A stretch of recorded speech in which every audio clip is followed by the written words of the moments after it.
तुझ्याच्यानं ना नुसती फोडणीची पोळी पण वाईट होईल. तुझा साधा वरण भात पण चांगला होणार नाही.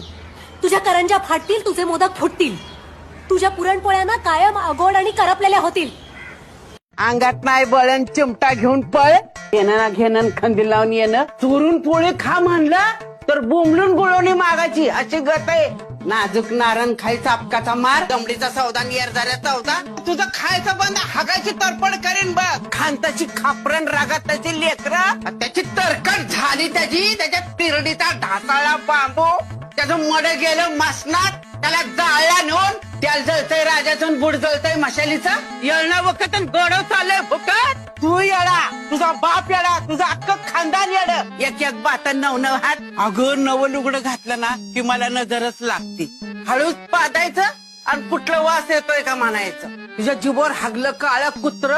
तुझी बसली दाखळी चावडीवर हाणायचं आणि कुणाला सांगू नको म्हणायचं. आपल्याला नाही जमत ती वाटोळ्या खुराचा नासकरी घरादाराचा. किडो पडलं तुझ्या तोंडात, आग लागली तुझ्या तोंडाला. माझ्यासारखी गोड बोलणारी जीभ आहे का अख्ख्या गावात कोणाची.